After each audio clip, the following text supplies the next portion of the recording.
When I was 14, I called Child Protective Services after my dad. He was beating my younger sister, Ava. I thought I was protecting her. Instead, I triggered a nightmare that lasted 73 days. To the outside world, my father, Walter, was charming. Behind closed doors, he was a dictator. Our home was governed by bizarre rules: no speaking at dinner unless addressed. Doors remained open, except his office and bedroom, and we had to greet him with hugs and kisses on the cheek. Disobedience meant wall sits or humiliating family presentations on our failures. But the worst rule? Never ask what he did for work. My mother didn't even know. Walter worked from home and met with Eastern European men in gold chains and sunglasses. I always found it suspicious, but we never struggled financially. Ava was 6 years younger than me, and the only one I felt close to. During punishments, she never laughed at me like the others. I swore I'd protect her, but one dinner, when Ava asked Walter if she could help him with work, the air went cold. He stormed out, returning with a belt. I instinctively shielded her, taking the first blow. He threw me aside and locked me out while I watched from the window as he struck her. That night, I called CPS. The woman on the phone promised confidentiality, but the next morning, a social worker came. Walter turned on the charm, and within minutes, she revealed it was me who called. She left, and the fallout began. I won't describe what he did, but that night, I cried for hours. Then Ava came in and whispered, "You shouldn't have betrayed Daddy." Our family dynamic collapsed. My siblings began hurting me when Walter was too tired to do it himself. I shut down, stopped speaking unless necessary. I took refuge in the basement, fixing a broken bike and secretly recording audio of Walter's rages and photographing our injuries. I even carved dates and events into the wood under the stairs.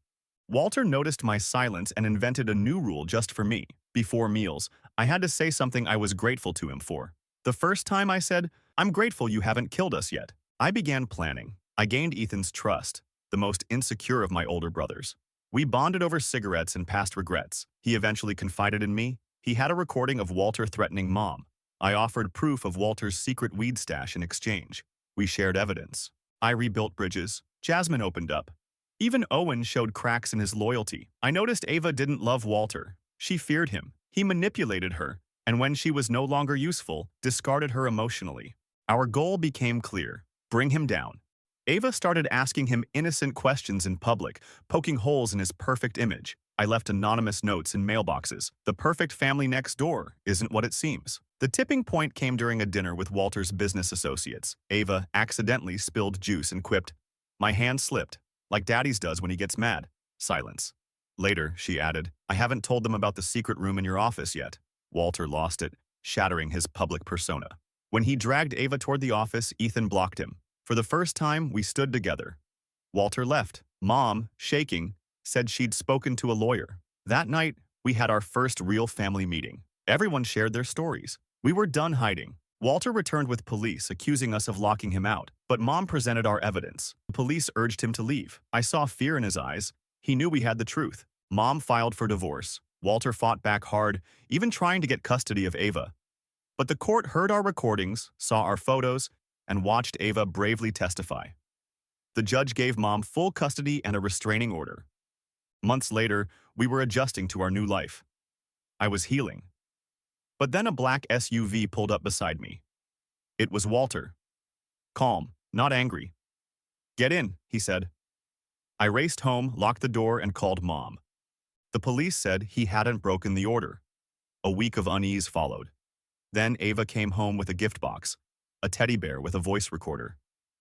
"Daddy's coming home soon." We were terrified. Ethan and I began sleeping in shifts. One night, I heard someone at the back door.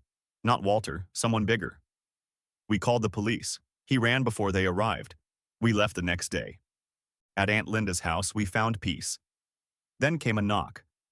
It was Greg, a PI helping us. "Your father's been arrested," he said. Caught in a sting for money laundering and weapons. The man who tried to break in had flipped. We stayed. Mom finalized the divorce. Life slowly became normal. I fixed the bike and rode it. Wind in my face, no fear. Not fully healed, but finally free. Over the next few months, we began rebuilding. Jasmine got a scholarship to a college out of state. Ethan went to community college and joined a support group. Owen struggled the most, but began attending therapy sessions and forming a life outside of Dad's shadow. Ava and I began healing our relationship. She started drawing again, something she hadn't done in years, and sometimes left little sketches under my pillow as silent apologies. We'd bike around the neighborhood together and talk about silly things like cartoons and favorite foods. Normal stuff. Stuff we never got to do before. As for me, I started documenting everything I'd gone through. I compiled the recordings, photos, and my journal into a private blog. Writing helped me process everything. Some nights I still had nightmares, but fewer and fewer. Some days I still flinched at sudden noises, but they passed more quickly. Freedom didn't fix everything, but it gave us the chance to try. And that was more than we ever thought we'd get.